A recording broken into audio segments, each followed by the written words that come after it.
அடுத்தது நம்ம பார்க்க போகிறது வந்து சந்தியா நிறுத்த மூர்த்தி. அதாவது சந்தியா காலத்தில் டான்ஸ் நடனமாடுற மூர்த்தி. இது நடராஜர் தான். இவர் வந்து அந்த பிரதோஷ காலத்தில் ரிஷபரோட அந்த கொம்புக்கு நடுவில் டான்ஸ் ஆடுறார். இது எப்படின்னாக்கா வந்து சிவன் வந்து விஷத்தை சாப்பிட்டு விடுறாரு இல்லையா?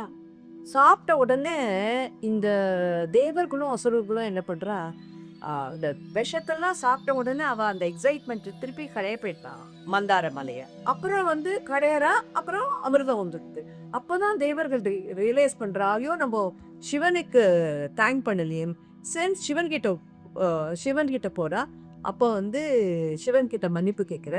அப்போ வந்து அவர் வந்து இந்த கொம்புக்கு நடுவில் நடனமாயதி அவளுக்கு காட்சி கொடுக்குறார்.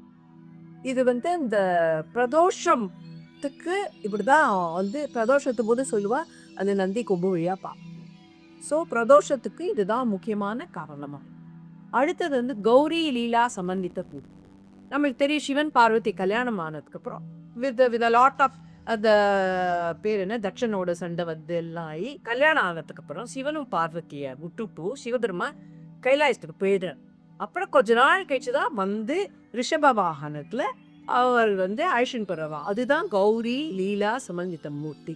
அதாவது பார்வதி வந்து தபஸ் பண்ணி அவர் மேல, அதுதான் இந்த இது. அப்புறம் பள்ளிக்கொண்டீஸ்வரர் நான் சொன்னேன் இல்லையா, அவர் வந்து விஷத்தை சாப்பிட்டு விடுறாங்க. விஷத்தை சாப்பிட்டுட்டோ அந்த இதெல்லாம் முடிஞ்ச உடனே வந்து கைலாசத்துக்கு பார்வதியும் பரமேஸ்வரும் கிளம்புற சமயத்தில் பரமசிவன் சொல்கிறாரா, எனக்கு ரொம்ப டயர்டாக இருக்குது, கொஞ்ச நாளைக்கு படுத்துக்கிறேன்னு. அவர் வந்து பார்வதி மடியில் தலையை வச்சு படுத்துக்கிறார். இதுதான் வந்து பள்ளிக்கொண்டீஸ்வரர். சிவபெருமானோட ஒரே ஒரு சயனக்கோலம்.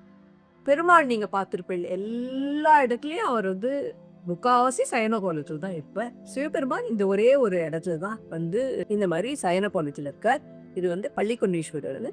சுருட்டப்பள்ளி இங்கே நம்ம திருப்பதி போகிற வழியில் அதுக்கு இருக்கு. அடுத்தது நம்ம வந்து பிரார்த்தனா மூர்த்தியை பற்றி பார்க்க போகிறோம். இதில் வந்து பஸ்மாசுரனை அழிக்கிறதுக்கோசரம் மோகினியோட சிவபெருமான் டான்ஸ் ஆடுறார். அந்த கதை நம்மளுக்கு தெரிஞ்ச கதை. அப்போ வந்து பார்வதி தேவி வந்து நீ வேற யாரோடையோ டான்ஸ் ஆடிட்டேன்னு கோவம் வந்துடுறான். அப்போ அவளோட கோவத்தை தணிக்கிறதுக்கோசரம் சிவபெருமான் பிரார்த்தனை பண்ணுறாராம் பார்வதி கிட்ட. என்ன சொல்கிறாருன்னா, அவர் வந்து நீ வந்து என்னோட மனைவியாக இருக்கும்போது பார்வதி தேவியாக இருக்க, நீ வந்து ஒரு மேல் அதாவது ஒரு ஆண் வடிவம் எடுக்கிற சமயத்தில் நீ மகாவிஷ்ணுவாக இருக்க, ருத்ர வடிவம் எடுக்கும்போது நீ காளியாக இருக்க. அந்த சமயத்துலலாம் நான் உன்னோட தானே இருக்கேன், நீ எதுக்கு என்ன கோச்சிக்காதான்னு பிரார்த்தனை பண்ணுறோம். Very sweet. இது வந்து நம்ம வந்து லலிதாம்பிகை கோவில் அந்த வெளிப்பிரகாரத்தில் இந்த இதை நீங்கள் பார்க்கலாம். அதுக்கப்புறம் வந்து உமா மகேஸ்வரர், அதாவது பிரளயம் முடிஞ்சு வந்து சிவபெருமானும் பார்வதி தேவியும் எல்லா உயிர்களையும் உயிர்ப்பிச்சுட்டும் அவள் வந்து ஆனந்த நடனம் ஆடுறா.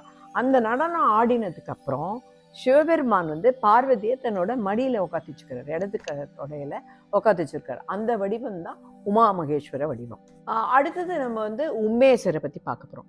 அதாவது சனாதன சகோதரர்கள் வந்து சிவபெருமானது ஞானம் பெறறதுக்கோசரம் வர அந்த சமயத்தில் சிவபெருமான் என்ன ஃபீல் பண்ணுறாருன்னா, பரமேஸ்வரியோட தட் இஸ் பார்வதியோட அவர் உட்காந்துட்டு இருக்கிறத பார்த்தா அவளுக்கு ஞானம் எடுக்கணும், அந்த இதில் போகாத அவள் வந்து இந்த லௌகீகத்தில் வந்துட போகிறான்ற ஒரு பயத்தில் அவர் என்ன பண்ணுறார், தன்னோட வலது தோளில் உமா மகேஸ்வரியை வந்து ஐக்கியம் பண்ணிக்கிறார். அப்புறம் தட்சிணாமூர்த்தியாக போய் அவளுக்கெல்லாம் அந்த இதெல்லாம் பண்ணி அந்த போதனைகள்லாம் பண்ணி முடிச்சுட்டு வந்துட்டு இடது தோளை பார்க்குறாராம். அப்போ உமா மகேஸ்வரி பக்கத்தில் வந்து உட்காந்துக்கிறாராம். அதான் உம்மேச மூர்த்தி. கௌரி வரப்பிரதான மூர்த்தி. அதாவது ஒரு அசுரன் வந்து பிரம்மா கிட்டேருந்து ஒரு வரம் வாங்கிடுறான். அந்த வரத்தினால அவனை வந்து யாராலையும் அழிக்க முடியல. அப்போ வந்து சிவபெருமான் என்ன பண்ணுறார், காளியை அனுப்பிச்சு அவனை சம்ஹாரம் பண்ணுறது சொல்ல. அப்போ காளி என்ன சொல்கிறான்னா, எனக்கு இந்த கருப்பான உருவம் பிடிக்கல, எனக்கு வேற உருவத்தை மாற்றி கொடுக்குறார், நீ அவனை சம்ஹாரம் பண்ணிட்டு வா, அவன் உருவத்தை மாத்துறேன்னு அவர் சொல்கிறார். சரி, அவள் போய் சம்ஹாரம் பண்ணிட்டு வரான். வந்த உடனே அவளை வந்து பொன்னிறமாக ஆக்கிடுறாளாம். அதுதான் கௌரி வரப்பிரதான மூர்த்தி. அதாவது அந்த பொன்னிறத்தை அவள் வரமாக சிவன்கிட்டேருந்து வாங்கிக்கிறாள். அதுதான் வரப்பிரதான மூர்த்தி. அடுத்தது நம்ம பார்க்க போகிறது சோமஸ்கந்த மூர்த்தி. தெரியும் உங்களுக்கு, அந்த முருகன் வந்து சிவபெருமானுக்கும் பார்வதிக்கும் நடுவில் இருக்கிற உருவம் தான் சோமஸ்கந்தர். அதே மாதிரி முருகர் வந்து பிள்ளையாரும் சிவனுக்கும் பார்வதிக்கும் நடுவில் இருக்கிற உருவமும் ஒரு அந்த மாதிரி ஒரு வடிவமும் இருக்கு. இது என்ன, கஜாசுரன்ற அசுரன் வந்து மும்மூர்த்திகளால தனக்கு அழிவு வரக்கூடாது, அதுக்கப்புறம் வந்து ஆயுதங்களால தனக்கு இது வரக்கூடாதுன்னு, அழிவு வரக்கூடாதுன்ற வரத்தை வாங்கினுடுறான். ஸோ அவனை யாராலையும் இது பண்ண முடியல, அவன் ரொம்ப அட்டகாசம் பண்ணுறான். ஸோ சிவபெருமான் என்ன பண்ணுறார், பிள்ளையார அனுப்பிச்சு, அவர் வந்து மனிதனும் இல்லை, அவர் தெய்வம் ஆகலை அப்போ, அதனால அவரை அனுப்பிச்சு 3 தெய்வத்தில் அவர் இல்லையே, பிரம்மா விஷ்ணு சிவன்ல இல்லையே, ஸோ அனுப்பிச்சு அவனை சம்ஹாரம் பண்ண சொல்றார். அவர் போய் அவனை வந்து தன்னோட தந்தத்தில் எடுத்து அவனை சம்ஹாரம் பண்றார். அதுதான் வந்து இந்த மூர்த்தி ஆகும். இதுல என்னன்னா, அவர் வந்து அந்த மாதிரி சண்டை போட்டுட்டு அவனை அசுரனை சம்ஹாரம் பண்ணிட்டு வந்தோடனே தேவர்கள்லாம் சிவபெருமான் கிட்ட விநாயகரை பத்தி ரொம்ப பெருமையா பேசுறாங்களாம். அப்போ வந்து அவர் வந்து விநாயகரை வந்து அருள் பண்றாலாம். அவர் அப்போ எடுத்த வடிவம் தான் இந்த விநாயகர் வடிவம்.